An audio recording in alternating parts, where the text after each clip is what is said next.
Folks, we made it! Look at that. You know, yesterday, folks, it was 25 degrees. I think today it's going to be 20, 21 degrees. The summer has arrived here in Ireland. And the Bandido's a happy man. The Bandido loves when the sun greets him in the morning time, a big blue sky, and here I am, out in nature. We're going to learn something this morning, folks, because there's an interesting thing, and I can only speak from my own perspective, but there's an interesting thing that happens to me here in Ireland. You know, Ireland is not known for having the most consistent weather, let's just say. You know, when you get a good day, you need to be opportunistic, because the good day comes, the good day goes, and before you know it, it's pissing rain yet again, and probably cold, and windy, and fairly cloudy. So you know, folks, here in Ireland, you have to be an opportunist, because you never know when the good weather is going to decide to go elsewhere. So look, here at the moment, we're in the 20s, which is pretty good for Ireland. Any people who have visited Ireland or been to Ireland will know that anything above 20 degrees is pretty good going. And you know, something interesting has always happened to me over the years when I've been living here in Ireland. Because of the inconsistent nature of Irish weather, when good weather comes, when it's warm, when it's sunny, I've actually noticed something interesting in myself over the years. What is this interesting thing? Well, it's something that we've talked about on the show multiple times, folks. And even the Bandido is susceptible to this particular thing. And I have to catch myself. I have to catch myself when I feel as though I am falling into this trap, I'm going to call it. When the weather gets good, when we get a good spell of weather, I can feel my neediness increasing. I can feel that I become comparatively more needy to get outside,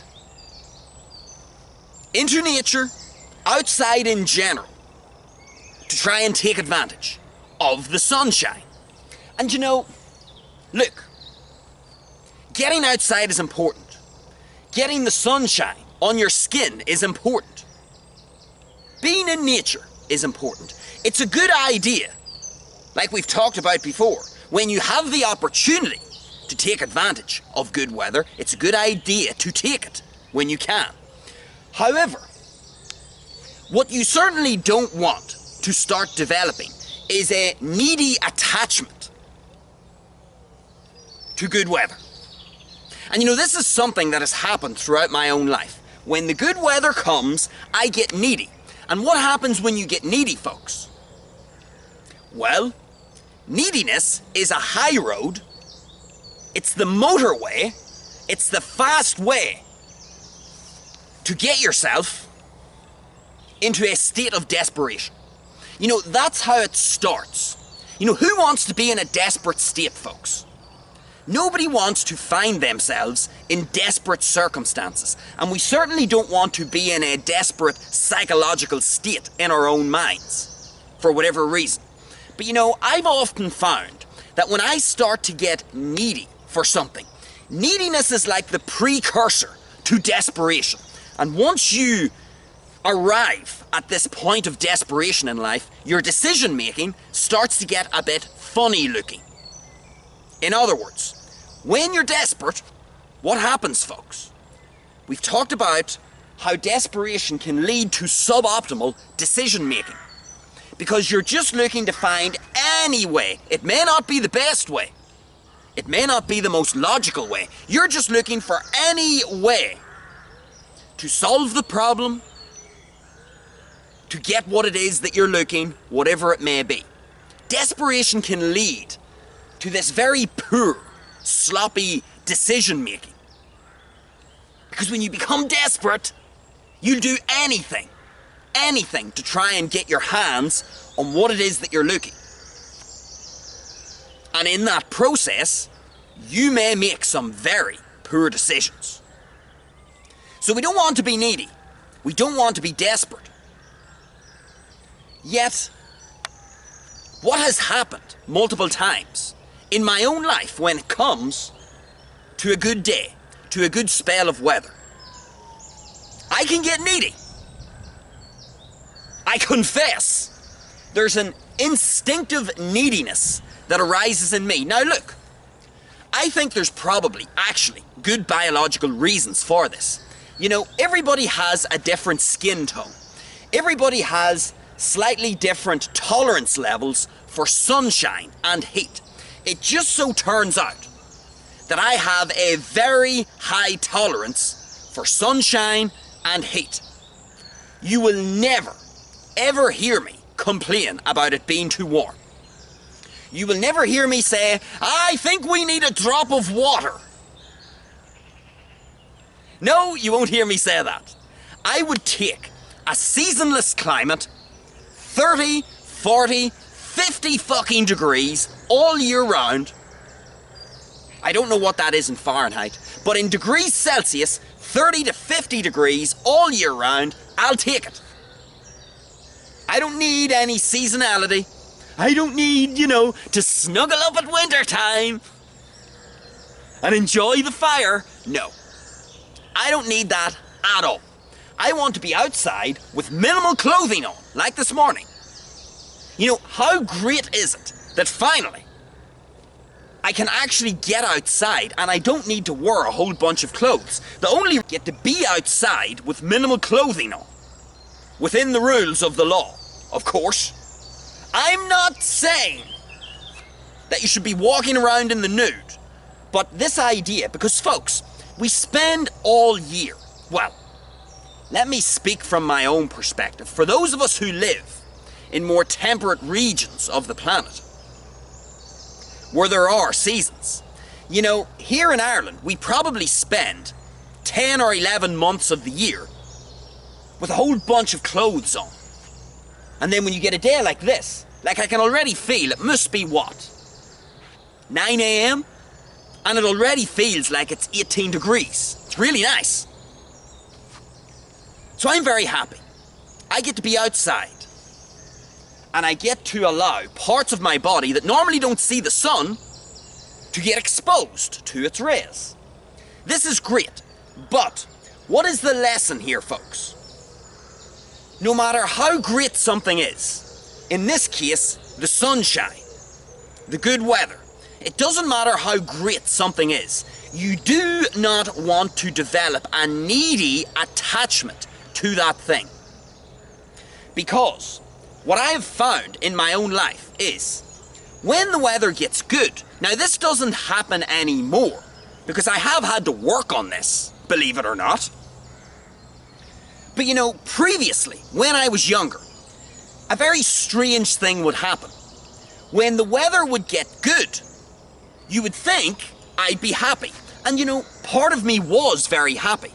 But because I was very needy to capitalize on the good weather, what would actually sort of, in a paradoxical, strange way, what would happen is, when the good weather would come, I would get more needy, which would lead me to becoming, ironically enough, more irritable. Because, if I spent an extra 10 minutes inside talking to someone, I would be looking to terminate the conversation. No, I need to get outside. If I was sitting outside enjoying myself and somebody comes up to talk to me, there's this sort of state of anxiety almost, I would nearly say. This anxiety to take advantage of the sun. And I almost, again, talking about balance, folks. We've talked about balance a lot on the show. I was falling out of balance. I was becoming far too needy for the sunshine at the expense of everything else that was happening at the time. So I didn't want to speak with anybody. I didn't want to be inside doing anything. I really just wanted to be outside all day, taking in the sun. But of course, you realise that your skin only has a certain amount of tolerance. You can't sit out in the sun all day, especially from, oh, I don't know, 12 noon onwards. But this was the distortion in my mind at the time. I was thinking I need to be outside in the sun all day. Otherwise, I'm missing an opportunity. That's what I was thinking. And you know, there's a bit of truth in this. As I said at the beginning of the episode, we do want to be opportunistic. You know, when opportunities come up, folks, we want to grab them if we can. We want to have that flexibility in our existence to be able to do this. But again, everything, folks, is a question of balance. And for me, in the past, my neediness was not only leading me towards a more desperate state to get the sun, but it was creating all of this anxiousness and irritability. And what would happen? Well, I would start to sacrifice other things. So when I'm actually, and it's funny, folks, because when I'm actually supposed to be enjoying the weather, I'm not really enjoying it because I'm so paranoid, I'm so anxious about consuming the sunshine that I don't really enjoy the period of good weather. It's like I get up every morning and I'm thinking, I need to get out now. What's the time? And I'm constantly looking at the time. Well, what time is it? How long have I spent outside? Oh, I need to spend more time. Somebody wants to talk to me. No, I can't talk with you. I need to get outside. And I'm in this agitated state.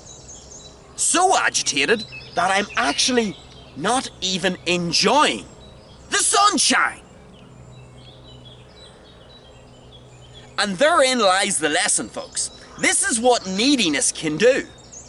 And so, over the last number of years, what I have done is I've had to re-evaluate my relationship to the sun. I really like the sun, but I've had to reanalyze the way in which I consume the products that it produces, sunshine and heat, because the further I fell into this needy trap, the more irritable, the more agitated, the more anxious I was becoming to consume the sun's products. And the more agitated I became, the more out of balance I fell whenever the good weather came. Almost to the point, folks, believe it or not, it would almost get to the point where I almost didn't want the good weather to come. And I know that sounds weird, because here I am telling you about how much I love it. But there was so much agitation when the good weather would come. I was so anxious to take advantage. I was so needy to take advantage of the good weather that part of me almost didn't want the good weather to come because I knew I was going to be flooded with all of this agitation. How strange is that? But you see, it's not really strange, folks, when you think of it from the perspective of neediness. I was too needy. I used to be too needy when it came to the sun, to the weather. And you know, over the years I've come to realise the weather is, of course, an uncontrollable. I think there's a dog coming here. You know, I thought I was hidden, out of the road.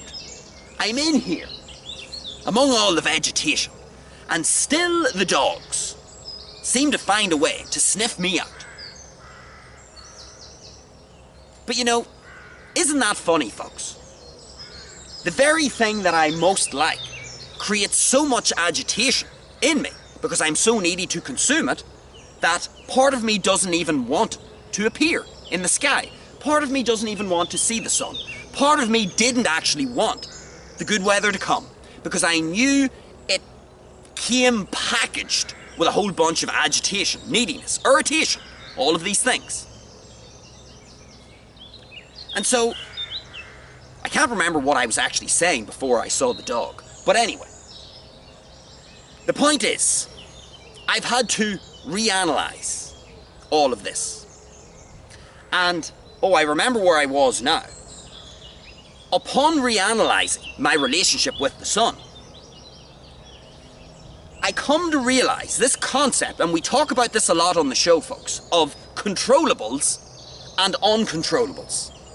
And once I started to understand this concept a little better, the sun and the weather is an uncontrollable. It doesn't matter how much I want warm weather, it doesn't matter how much I dislike cold weather. The point is, if I'm living in Ireland, I can't control the weather. Sure, I could move to a different country. I've done that before. And I get more consistent access to the sun. But it's never 100% sunny all the time. Sometimes there'll be a bit more wind, there might be a bit more cloud, might be a little cooler. You know, you can't fully control the weather. And certainly not here in Ireland. I mean, it's far more unpredictable. And so once I started to look at the weather through the lens of controllables and uncontrollables, and I started to actually analyse, and it took some time to analyse this. You know, once I started to realise, hold on, my neediness for sunshine is actually causing me to fall out of balance. When I'm out of balance, I'm making sloppier decisions. My decision making is sloppier. And that's no good for me, because as I become needier, I'm on the motorway, I'm on the highway, speeding along at 80 miles per hour towards Destination Desperation. And once I hit Destination Desperation, well then my decision making becomes a notch or two shittier. A notch or two more suboptimal. And so I become even more out of balance. And then once you arrive at Destination Desperation, in my case, once I get to a point of desperation for the sun, this is then when you start to get these very bizarre feelings, such as, yeah, I like the sun, but you know what? I don't even want there to be any good weather. This is then when you start to get bizarre feelings, because you know the baggage that comes with the good weather, in my case, the baggage being all the agitation. And it's almost an energy conserving move. You're thinking to yourself, you know what? Fuck it, I don't want good weather, because it's simpler when the weather's shit. But when the weather's good, I get all agitated. So look, I engaged in this analysis. Why? Why did I engage in this analysis? Why did I reflect in this way? Because now I arrive at a point whereby I am no longer needy for the sun. Yes, I like it. Yes, I want to pursue the sunshine. Yes, I want to be opportunistic when the sun arrives, when the heat arrives, when the good weather arrives. All of these things still stand. But I'm no longer needy. I accept that the weather is an uncontrollable. And the best that I can do is, when the weather does turn good, I need to be opportunistic, and I need to develop a psychological or a mental framework that allows me to get what I want from a good day without becoming needy. How did I do this? Very simple, folks. So here's what I did for this specific thing. The specific thing being the sunshine, good weather, causing me to become needy. What was this framework that I developed for a good day or for a good spell of weather? Okay, let me explain it. So, the first thing, and we talked about this on one of our Spanish episodes actually, Spanish musings. We actually talked about this. I can't remember what episode it was. I think it might have been an episode talking about productivity or something like that. Productividad. You can check it out on the channel if you can speak Spanish. But the first thing that I had to develop, the first important thing that I had to introduce was the concept of the early win.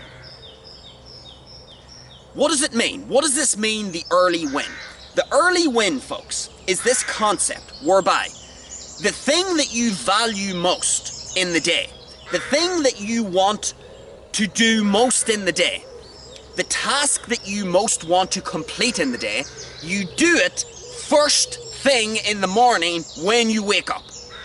That is what we call an early win. Now, when you adopt this mindset of the early win, what this can do is, it can dissipate, it can dissolve any tension right away once you get up in the morning. So let me apply this to the neediness that I was feeling with regards to sunshine and good weather. Well, here's what I did. I took this concept of the early win and I said to myself, okay, when I know there's a good spell of weather coming, what I need to do is, I need to get outside early in the morning, like I'm doing right now. I need to get outside in the morning and get a good 60 minutes or so of sunshine. First thing in the morning. As soon as the sun rises and it becomes feasible for me to go outside, I get outside and I literally bask in the sun for 60 minutes. I could be working on my laptop, I could be writing something in my book, I could be doing a YouTube episode called Lessons in Nature. The key thing is I need to get outside in the morning and score an early win. The early win is what's going to dissolve an awful lot of this tension, of this anxiety, of this agitation, of this neediness first thing in the morning. Because now, no matter what happens throughout the rest of the day, at the very least, I have 60 good minutes of sunshine. So if something unforeseen arises later in the day, I have at least 60 minutes of sunshine. So that's the first thing I did. I introduced this concept of the early win. The early win, let me just recap. The early win concept is this idea whereby the thing that you most want to do in the day, in my case, we're talking about taking advantage of the good weather. It could be anything. Whatever it is that you most want to do that day, do it first thing in the morning. And then once you do it first thing in the morning, you have a sense of early productivity. You feel as though you're not chasing this thing throughout the day. Because folks, when you're chasing something throughout the day, that is what can cause this build-up of agitation. Because you're chasing it, you haven't got it yet. But if you can just wake up and do the most important thing in the day to you, first thing in the morning, you're no longer in a state of pursuit because you've already done the thing. And that immediately releases a whole bunch of tension. And I instantaneously started to feel less agitated because once I got a good dose of sunshine, and what I would call safe sunshine, because at 9 o'clock, 10 o'clock in the morning, the sun is strong, but it's not as strong as it is at midday. So I'm getting a whole bunch of good, safe sun. And I'm able to then tick that off and say, great, there's the early win. And that immediately makes me feel a heck of a lot less tense. It makes me feel as though I'm not pursuing, trying to desperately catch what it is that I'm after in the day in needy fashion. Okay, so that was the first thing that I did. What else did I do? Here's the second thing. There are times in the day, folks, where, in this case, the sun is too strong. It's too strong to be directly in its line of sight. So we all know this. For me, what I had to do was I had to develop what I call, and I've already mentioned this, I had to develop what I call safe times for the sun. So what I basically did was I said, okay, any time from when I wake up until 11 a.m. is what I'm going to call a safe time for sun. Now, any time from 11 a.m. to 5 p.m. is what I called no sun time. So that's a time when I do not be directly in the line of sight of the sun because it's too strong. I could end up getting burned. And that has happened before. So from 11 a.m. to 5 p.m, that's no sun time. And then from 5 p.m. until the sun sets, that is again another safe sun period. So what I did was, I created these little times in the day. From when I get up, which, you know, folks, I normally get up. These days I get up at 4:30, 5 in the morning. So anytime from 4:30 or 5 in the morning until 11 a.m, I'm good to be out in the sun. That is a safe sun time. Once it hits 11, that's a no sun period, because it's too strong. And then from 5 p.m. onwards until the sun sets, that's another safe time period. So by creating these little structures in the day, it helped my brain understand that I don't need sun all day. Now, folks, you're going to have to be creative here. That was me being creative. The act of me creating these times allowed me to essentially pull myself back a little bit and understand that spending all day out in the sun isn't actually feasible. By me actually creating these little periods, these pockets in the day, it allowed my brain to relax. Because when the weather's good, folks, like today, for example, there's going to be no rain, there are going to be no clouds. I know it's going to be sunny all day. So it's important for me to actually understand that there are two big periods in the day when I can just sit out in the sun without any fear of being burned. The morning period and then the late evening period. But you see this period in the middle. This period in the middle, which I define as a no sun time or no sun period. By me just creating this period in my own mind, this is all happening, folks, in my own head. By just creating that period and splitting them up basically into 3 parts of the day. This allowed me to become less tense from 11 a.m. onwards, because I had categorized in my head, oh yeah, 11 a.m. onwards, that's no sun time. So if it's no sun time, then that means I can do other things. I can talk to people, I can go and work, I can go do some exercise, I can, God forbid, spend a bit of time inside eating my food. You know, by just creating these little periods in the day, it allowed me to relax. And when I got the early win, I also knew that my entire day didn't hinge on the early win, because I always knew from 5 p.m. onwards, I would have another slot. I would have another few hours where I could literally just sit directly in the sun. And folks, when you would add all this up, I would probably end up getting 3 or 4 hours of direct sunshine every day. That's direct sunshine onto my skin. And once I started to do that, and I started to get more into the swing of this little mental framework within which I was operating, I could see that it was working. I could feel the neediness just dissolving away.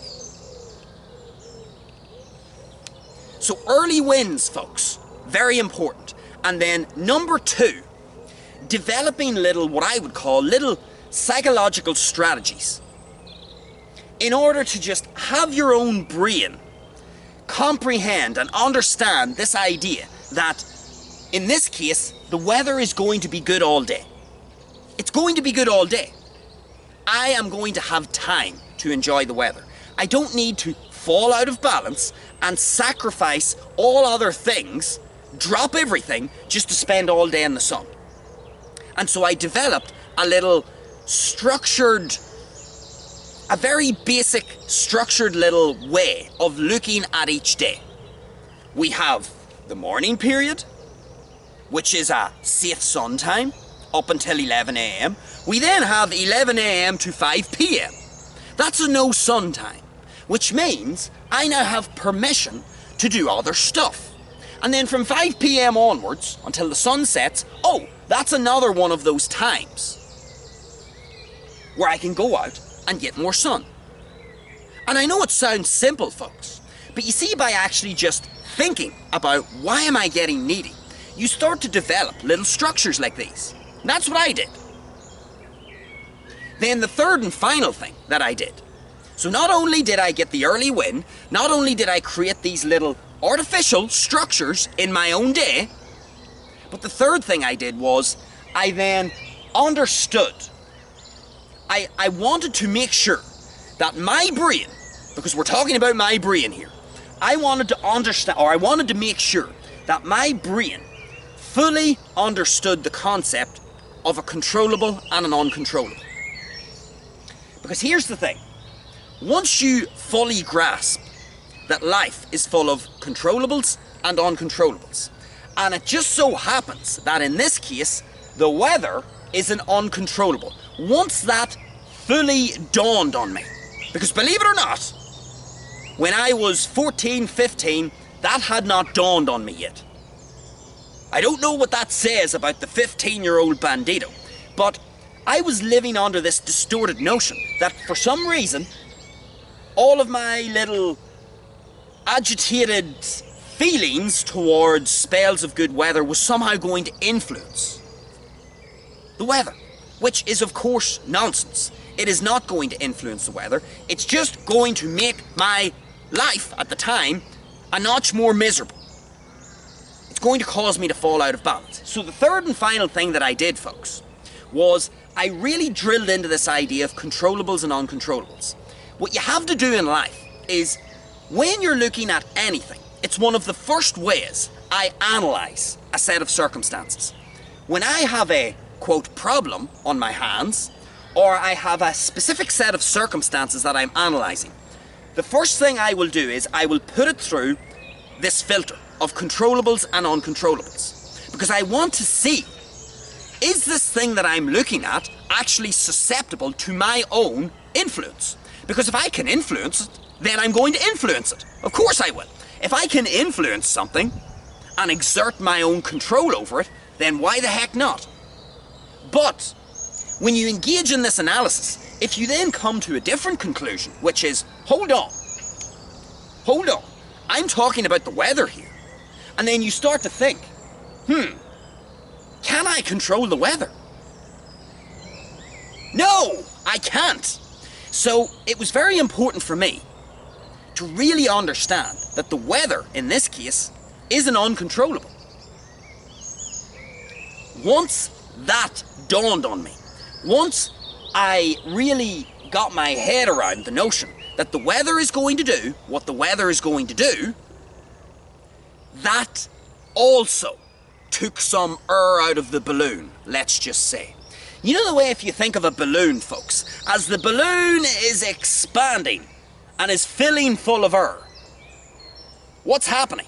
You know, the outer part of the balloon is starting to stretch and expand. But what happens if you fill the air, or you fill the balloon with too much air? Pop! It explodes!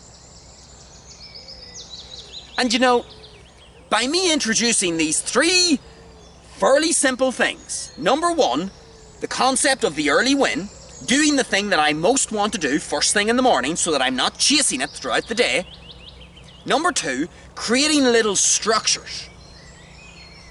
Creating a structured framework within which I can operate each day.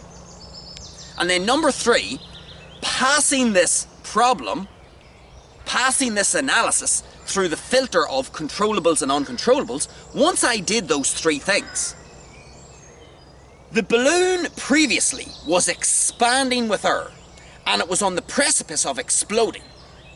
But once I started to introduce these three things, the balloon started to leak air and it started to decompress.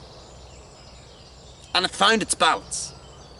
I didn't let all the air out of the balloon, but the balloon came down to a point where it wasn't at risk of exploding or popping.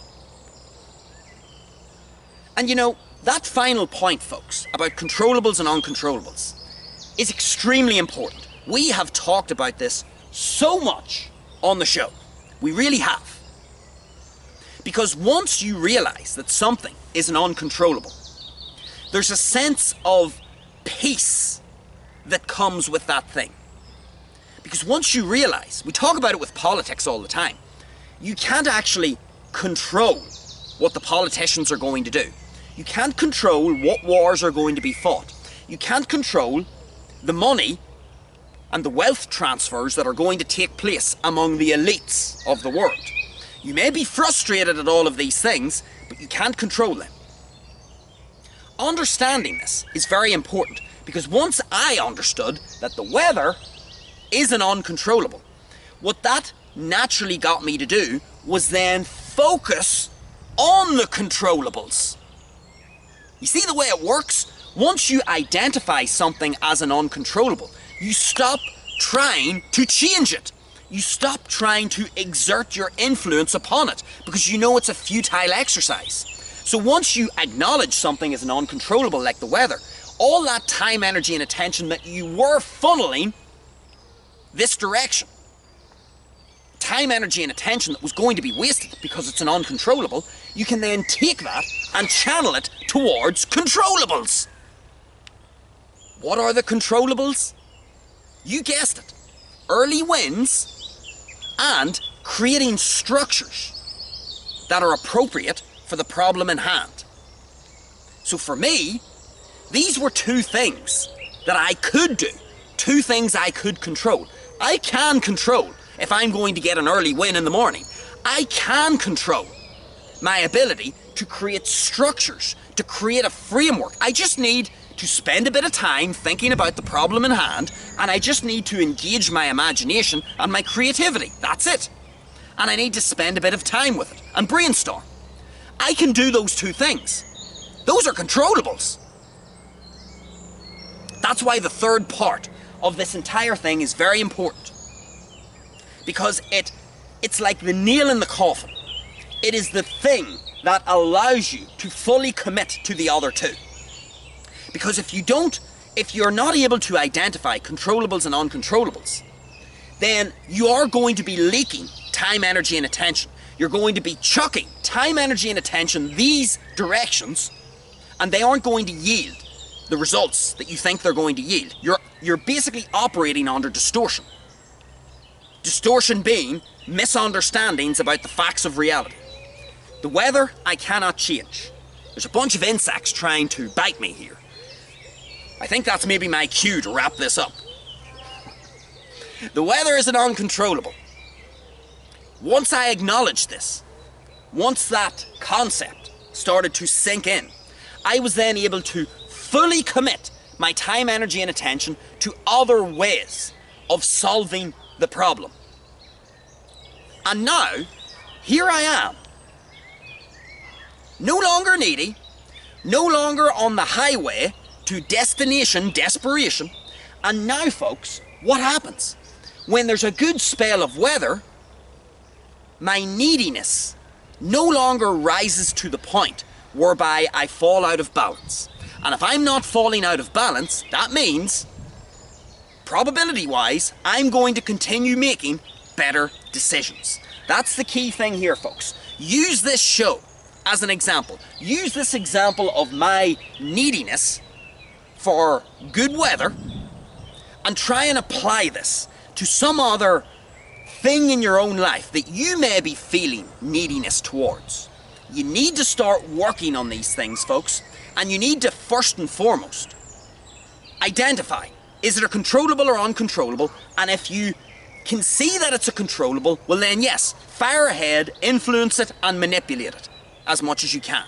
If it's an uncontrollable, we need to then turn our focus to things that are controllable, that can still help us at least try to solve the problem. That's our lesson today, folks. And you know, here I am. My early win, a good dose of sunshine. The Bandido's a happy man. Folks, you enjoy the rest of your day, because I sure as heck am going to enjoy the rest of mine. I've got more sun to catch. Not in needy fashion, but sun to catch nonetheless. And you know, I wouldn't want to have it any other way. We need to be opportunistic, folks. We need to make sure that we have some flexibility to adjust to opportunities that arise in our day, like when a good spell of weather comes. But don't ever be needy. And if you are feeling needy, that's a signal that you ought to get off the highway to Destination Desperation.